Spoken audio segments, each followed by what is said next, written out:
Hi friends, welcome to our channel super trader Lakshya. दोस्तों, आपको याद होगा कि कोविड टाइम पे प्रधानमंत्री मोदी ने अनाउंस किया था कि लॉकडाउन पूरे देश में लगाया जाएगा। पूरी दुनिया रुक गई थी, सारा सड़कें खाली थी, दुकानें खाली थी, लोग घरों में बंद हो चुके थे, फैक्ट्रीज बंद हो चुकी थी, लोग अपने अपने घर भाग गए थे, गांव भाग गए थे और बहुत सारे लोगों के लिए जो आमदनी का स्रोत था, साधन था, वो एकदम से बंद हो चुका था। बहुत सारी चीजें ऐसी बंद हुई थी जो कभी बंद नहीं होती। आपको याद होगा कि आपकी जो फेवरेट खाने पीने की दुकानें हैं वो भी बंद हो चुकी थी, आपका जो फेवरेट जॉइंट था वो बंद हो चुका था। यह चीज मैंने आपको बहुत ही लाइटर नोट में बताई, लेकिन ऑन ए सीरियस नोट, इनमें से कौन सा काम आपने करना बंद कर दिया था? हर सुबह आप ब्रश कर रहे थे, नहा रहे थे, आप शैम्पू भी कर रहे थे, कपड़े भी धो रहे थे, आपके घर की सफाई भी हो रही थी, आप चाय भी पी रहे थे, मैगी भी खा रहे थे, नमक तेल भी यूज कर रहे थे, फोन खूब यूज कर रहे थे, इंटरनेट तो जबरदस्त यूज कर रहे थे, दिन रात यूट्यूब पे वीडियोस देख रहे थे। आप में से बहुत सारे लोगों ने तो जो स्टॉक मार्केट की ट्रेडिंग, इन्वेस्टिंग उसी टाइम पे इंटरनेट और फोन के माध्यम से सीखी। और भी बहुत सारी चीजें हैं जो आपने करना बंद नहीं किया होगा उस time, I am pretty sure.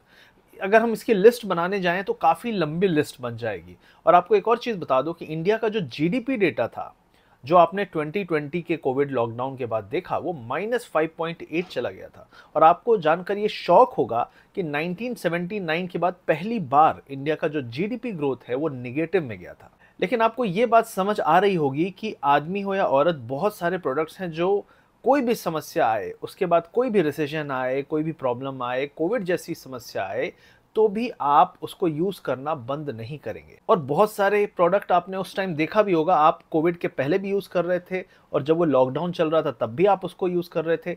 एक महामारी आई जो इन चीजों को हिलाने की क्षमता रखती थी लेकिन हिला नहीं पाई, क्योंकि हम नॉर्मली, अगर हमको पता रहता है तो हम प्रिपेयर कर लेते हैं। बहुत सारे लोगों ने चीज़ों को स्टॉक अप कर लिया था कि अगले कुछ महीनों के लिए भी हमें इन चीज़ों की ज़रूरत पड़ेगी। क्यों किया था? क्योंकि उसके बिना आपकी ज़िंदगी नहीं कट सकती। आप टॉयलेट से निकलेंगे, हैंड वॉश तो करेंगे, राइट? तो इस तरीके की चीज़ें हैं। आपको खाना है तो तेल चाहिए, नमक चाहिए, ये बेसिक चीज़ें हैं। और कोई एक साथ 10 किलो नमक लेकर नहीं आता, लेकिन बिना नमक के खाना नहीं बनाया जा सकता। ये सब बेसिक चीज़ें हैं जो आपको बहुत ज़्यादा ज़रूरी हैं आपकी डेली लाइफ में। अब यहाँ पे तो मैंने कोविड वाला केस आपको बताया, लेकिन अगर इकोनॉमिक स्लो डाउन आ जाए, मान लो नौकरी में आपकी सैलरी कट हो जाए, ठीक है, आपके पैसों की थोड़ी सी तंगी हो जाए, तो आप क्या करोगे? आप क्या नमक तेल ये सारी चीज़ें यूज़ करना बंद कर दोगे? हो सकता है आप सस्ती चीज़ें यूज़ करो, हो सकता है आप थोड़ी कम यूजेज कर दो, लेकिन आप फिर भी डेली बेसिस पे इन सारी चीज़ों को यूज़ करोगे। इसको रोका नहीं जा सकता। अब मैंने आपको ये सारी चीज़ें बताई। एज ए इन्वेस्टर अगर मैं बात करूं, तो जो भी कंपनीज इन प्रोडक्ट्स को बना रही हैं वो स्टॉक मार्केट में भी हैं, काफ़ी सारी स्टॉक मार्केट में है। और स्टॉक मार्केट में जो उनका बिजनेस है वो आपके यूजेज पे डिपेंड करता है। तो अगर उन स्टॉक्स में आपका पैसा लगे जो ये प्रोडक्ट्स बनाती हैं, जिनका यूज़ आप कभी बंद ही नहीं कर सकते, पूरी दुनिया बंद ही नहीं कर सकती, कुछ भी हो जाए आप उसका यूज़ करोगे ही करोगे, तो आपको नहीं लगता कि इन स्टॉक्स में काफ़ी डिमांड हमेशा बनी रहेगी? सदाबहार काइंड ऑफ स्टॉक्स हैं और इनको कहा जाता है नॉन साइक्लिकल कंज्यूमर स्टॉक। कई लोग इनको डिफेंसिव स्टॉक भी कहते हैं। तो ये डिफेंसिव स्टॉक जो होते हैं, ये इकोनॉमिक डाउनटर्न या कोई भी रिसेशन या कोई भी प्रॉब्लम या कोई भी महामारी जैसी चीज़ आए, तो उस टाइम पे भी ये एक तरह से प्रोटेक्शन देते हैं कि ये स्टॉक जो है, इकोनॉमी में अगर फॉल आया तो भी ये स्टॉक ज़्यादा नहीं गिरते हैं, इनकी डिमांड बनी रहती है। आपको ये चीज़ बता दूं कि जो भी कंपनीज इन प्रोडक्ट्स को बना रही है वो स्टॉक मार्केट में लिस्टेड है। उनके बिजनेस, उनके स्टॉक के मूवमेंट, आपके जो डिमांड है, आपका जो प्रोडक्ट का डिमांड है, उस पर डिपेंड करता है। अगर अच्छी अर्निंग आएगी तो डेफिनेटली स्टॉक अच्छा करेगा। ये सारी कंपनीज को कैटेगराइज किया जाता है नॉन साइक्लिकल कंज्यूमर कंपनीज में, और इन कंपनीज के स्टॉक को कहते हैं नॉन साइक्लिकल कंज्यूमर स्टॉक, या फिर आप इसको डिफेंसिव स्टॉक्स भी कह सकते हैं। क्योंकि ये इकोनॉमिक साइकिल पे इनकी जो फॉल है या इनका राइज है वो डिपेंड नहीं करता। इनके प्रोडक्ट की डिमांड सदाबहार बनी रहती है और ये आम जीवन में बहुत इंपॉर्टेंट रोल रखते हैं। और इकोनॉमिक डाउन टर्न में आपके जो एक प्रोटेक्शन कह सकते हो कि रिसेशन प्रूफ काइंड ऑफ इनका बिहेवियर होता है। आप यहाँ पे स्क्रीन में देख सकते हैं बहुत सारे प्रोडक्ट्स हैं। इन प्रोडक्ट्स को बेचने वाले जो कंपनीज के स्टॉक्स हैं, हर सिचुएशन में कंसिस्टेंट परफॉर्मेंस देते हैं क्योंकि डिमांड लगातार बनी रहती है। हाँ, और ऐसे स्टॉक में इन्वेस्ट करने का मतलब है आपने उन कंपनीज में इन्वेस्ट किया है जो कंसिस्टेंट परफॉर्मेंस देगी। ऐसी कंपनीज को नॉन साइक्लिकल कंपनीज कहते हैं और इंडेक्स को नॉन साइक्लिकल कंज्यूमर इंडेक्स कहते हैं, जो ट्रैक करता है ऐसे ही 30, 30 लार्जेस्ट कंपनीज के स्टॉक्स को जो नॉन साइक्लिकल इन नेचर है, मतलब इनकी डिमांड सप्लाई एक साइक्लिकल फॉर्म में रहती है, नॉन साइक्लिकल, ये हमेशा सदाबहार इनकी डिमांड बनी रहती है। तो गाइस आइए जानते हैं कि क्या आपको इस इंडेक्स में अपना पैसा लगाना चाहिए अगर आपको एक मौका मिले, और ये इंडेक्स में परफॉर्मेंस कैसी रही है पिछले कुछ सालों में, और क्यों ये आपके जो मेन इंडेक्स है जैसे निफ्टी 50 क्या ये उससे बेटर है। तो आइए शुरू करते हैं इस सुपर स्टेबल इंडेक्स के बारे में डिस्कशन अपने सुपर ट्रेडर लक्ष्य चैनल पे। और अगर आप नए हैं इस चैनल पे तो सब्सक्राइब कर लीजिएगा, इस वीडियो को अच्छा लगे तो इसको शेयर ज़रूर करिएगा अपने दोस्तों से, और अगर अभी तक आपने लाइक नहीं किया तो लाइक कर लीजिए। आइए कंटिन्यू करते हैं अपना अगला पार्ट। तो यहाँ पर अगर आप निफ्टी इंडाइसेस में जाएंगे, आप ये एनएससी की वेबसाइट होती है, तो यहाँ पे जाएंगे तो एनएससी की साइट पे आपको मिलेगा इंडाइसेस में थीमेटिक इंडेक्स, जो थीम होते हैं उसके बेसिस पे यहाँ पे कैटेगराइजेशन है। उसके अंदर आपको मिलेगा Nifty non cyclical consumer index. जब आप इस पर क्लिक करेंगे तो यहाँ पे आपको मिलेगा, आप देख सकते हैं यहाँ पे आपको यहाँ पे मिलेगी फैक्ट शीट। तो फैक्ट शीट पे जब आप क्लिक करते हैं तो इसमें आपको सारी डिटेल्स मिल जाती है Nifty non cyclical consumer index के बारे में। यहाँ पे अगर हम फैक्ट शीट में जाते हैं तो यहाँ पे आपको सारी चीज़ें मिल जाएंगी कि कब ये स्टार्ट हुआ, इसमें जो रिवीजन होता है वो कब होता है, और ये किस किस चीज़ों को रिप्रेजेंट करते हैं। बेसिकली ये रिप्रेजेंट करता है performance of the portfolio stocks that broadly represents the non-cyclical consumer theme within the basic industry like consumer good, consumer services, telecom services, media entertainment, publication, textile sector, etc. तो यहाँ पे ये सारे sectors cover होते हैं। यहाँ पे largest 30 companies के स्टॉक लिए जाते हैं इस इंडेक्स में, और जो उनका वेटेज है, मतलब उनका जो वजन है इस इंडेक्स में, उसको 6 month average free float market capitalization के बेसिस पे कैलकुलेट किया जाता है। यहाँ पर मैक्सिमम एक स्टॉक का जो वेटेज है वो 10% पे कैप किया गया है। मतलब अगर 100% हम कहें इस पूरे इंडेक्स का वेट है तो कोई भी एक स्टॉक 10% से ज़्यादा वजन नहीं रखेगा इस इंडेक्स में। यहाँ पे आप फैक्ट शीट में देख सकते हैं कि जो रीबैलेंसिंग होती है वो सेमी एनुअल होती है, मतलब साल में 2 बार इसके इंडेक्स को रीबैलेंस किया जाता है बेस्ड ऑन स्टॉक्स परफॉर्मेंस, कि कोई बहुत अच्छा कर रहा है कोई खराब कर रहा है, इस तरीके से इसको रीबैलेंस किया जाता है। यहाँ पे आप देखेंगे कि फास्ट मूविंग कंज्यूमर गुड, जिसको एफएमसीजी कहते हैं, उसका जो वेटेज है 43.14% है। कंज्यूमर सर्विसेज का वेटेज 21.48% है।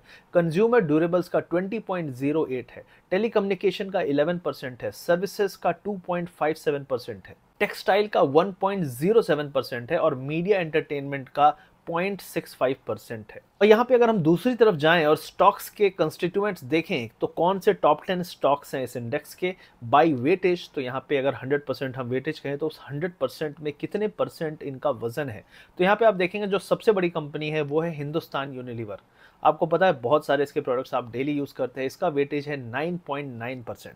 दूसरी यहाँ सबसे बड़ी कंपनी है वो है आईटीसी, जिसका वेटेज है 9.86%। बताने की जरूरत नहीं है, जो सिगरेट पीने वाले लोग हैं वो इसके काफ़ी बड़े उपभोक्ता हैं। आईटीसी के होटल्स हैं, इनकी आईटी कंपनी भी है, तो बहुत सारे डाइवर्सिफाइड पोर्टफोलियोज हैं, कंज्यूमर में भी इनका काफ़ी कुछ प्रोडक्ट है। इसके बाद हम चलते हैं अगले कंपनी में जो है भारतीय एयरटेल। तो भारतीय एयरटेल क्या है, टेलीकॉम कंपनी है, इंटरनेट जैसे मैंने कहा आपने भर भर के यूज़ किया होगा, तो इसका 9.81% का वेटेज है।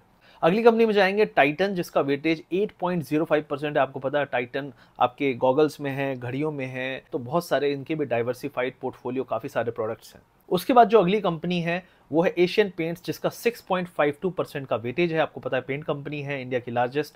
उसके बाद आती है जोमेटो, जो फूड डिलीवरी की है, 5.38% इसका वेटेज है। उसके बाद एक बेहतरीन कंपनी है ट्रेंट, जो आपने ज़ूडियो करके ब्रांड सुना होगा, काफ़ी गली गली में आजकल बहुत ज़्यादा पॉपुलर हो रहा है। इसका वेटेज 4.42% है। टाटा कंज्यूमर प्रोडक्ट्स का वेटेज 3.5% है। एवेन्यू सुपरमार्केट, डी मार्ट करके आपने सुना होगा, उसका 3.44% का वेटेज है। अब हम यहाँ परफॉर्मेंस की बात कर लेते हैं कि Nifty non cyclical consumer index ने किस तरीके का परफॉर्मेंस दिया है। यहाँ पे अगर हम देखेंगे तो Nifty non cyclical consumer index ने 1 ईयर में 30.28% का रिटर्न दिया है। वहीं निफ्टी 50 ने 20.74% का रिटर्न दिया है। अगर 3 ईयर और 5 ईयर का कंपेयर करेंगे तो यहाँ पे देखेंगे कि 3 ईयर में 18.79% और 5 ईयर में 17.22% के रिटर्न के साथ Nifty non cyclical consumer index ने निफ्टी 50 को बीट किया है। हाँ, लेकिन अगर हम 1 ईयर और 10 ईयर और 15 ईयर के टाइम फ्रेम में देखेंगे, जो यहाँ पे बीट किया है वो बहुत ही अच्छे मार्जिन के साथ यहाँ पे आपने बीट किया है परफॉर्मेंस को। अब अगर आप सोचेंगे कि कोविड के टाइम पे मार्केट क्रैश आया तो वहां पर कैसे इंडेक्स ने परफॉर्म किया, 2008 का फाइनेंशियल क्राइसिस था उसमें किस तरीके से इस इंडेक्स ने परफॉर्म किया, तो अगर हम इसको इवैल्यूएट करेंगे तो आपको क्लियर हो जाएगा कि क्या ये डाउन साइड आपके पोर्टफोलियो को प्रोटेक्ट कर सकता है अगर आपका पैसा इस इंडेक्स में लगता है। यहाँ पे आप देख सकते हैं ड्रॉडाउन्स के बारे में। तो जब हम ड्रॉडाउन की बात करें तो फरवरी से लेके अप्रैल 2008 में यूएस मार्केट क्रैश आया।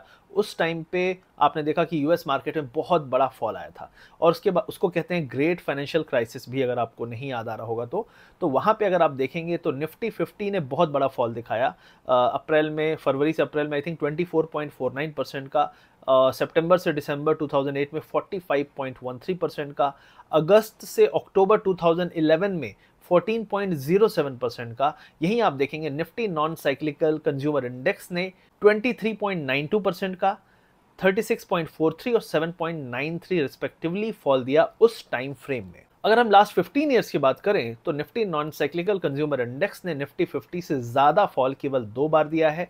एक है अक्टूबर 2015 से जनवरी 2016 जहां पे 6.68% के कंपैरिजन में 11.1% इसने फॉल दिया था, और अक्टूबर से लेकर दिसंबर 2022 तक जिसमें 6.52 का फॉल दिया था, वहीं Nifty non cyclical consumer index ने 10.46% का फॉल दिखाया था। तो ये दो ही इंस्टेंस है जहां पे इस इंडेक्स ने निफ्टी 50 से ज्यादा फॉल दिखाया लास्ट 15 साल में, जबकि फॉल बड़े बड़े हमने देखे लास्ट 15 ईयर्स में, उसमें सारे में इसने निफ्टी 50 को बीट किया है।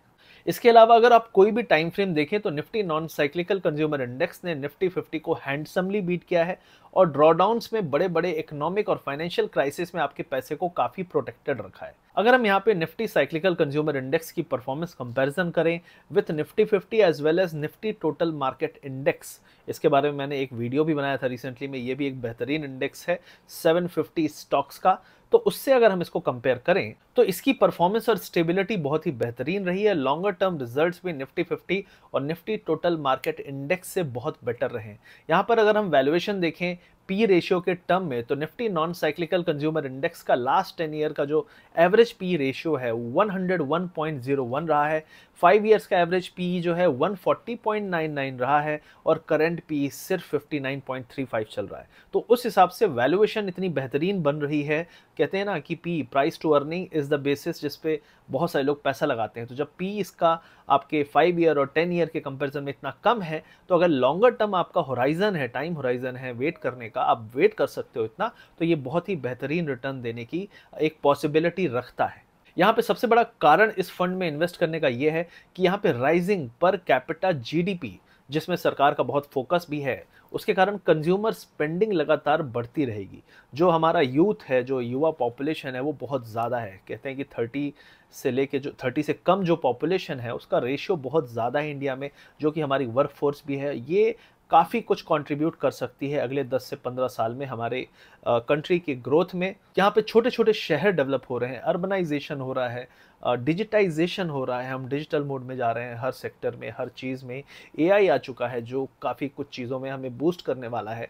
और यहाँ पे आप देखेंगे कि लगातार जो कंज्यूमर कॉन्फिडेंस है वो बढ़ रहा है। स्टॉक मार्केट को आप देख सकते हैं बहुत बड़ा रिप्रेजेंटेशन है, इनफॉर्मल सेक्टर रहता है वो फॉर्मल बनता जा रहा है धीरे धीरे। जो हमारा पेमेंट है वो डिजिटल होता जा रहा है, सारा का सारा बैंकिंग चैनल्स में आ रहा है, कैश इकोनॉमी कम हो रही है। तो ये सारी चीज़ें मदद करेगी हमारी इकोनॉमी को आगे बढ़ने में। लॉन्गर टर्म में 10, 15, 5 साल अगर कोई भी टाइम फ्रेम आपका है तो उसमें आपको बेहतरीन रिटर्न्स यहाँ पे मिल सकते हैं। तो इस फंड में वो लोग इन्वेस्ट कर सकते हैं जो स्टेबल कंसिस्टेंट रिटर्न्स की एक्सपेक्टेशन रखते हैं, जिनका रिस्क टॉलरेंस काफ़ी कम है, और जो लोग इंडिया की राइजिंग पर कैपिटा जीडीपी को कैपिटलाइज करना चाहते हैं अगले 5, 10, 15 साल टाइम फ्रेम के लिए। तो उम्मीद है कि इस इंडेक्स के बारे में आपको जो इन्फॉर्मेशन चाहिए थी, आई थिंक आपने जो एक्सपेक्टेशन शुरू में रखी होगी आपकी वो पूरी हुई होगी, आपको काफ़ी कुछ सीखने समझने के बारे में मिला होगा। ऐसी कोई भी अपॉर्चुनिटी आपको मिले आगे चल के तो आप उसमें इन्वेस्ट कर सकते हैं। आई होप ये जो कॉन्सेप्ट है और जो ये लॉजिक मैंने समझाया है आपको कि किस तरीके से Nifty non cyclical consumer index काफ़ी स्टेबल और आपके रिस्क को प्रोटेक्टेड रखता है और आपको लॉन्ग टर्म में अच्छे रिटर्न्स देने का प्रॉमिस रखता है अगर आप निफ्टी 50 और निफ्टी टोटल मार्केट इंडेक्स से कंपेयर करें।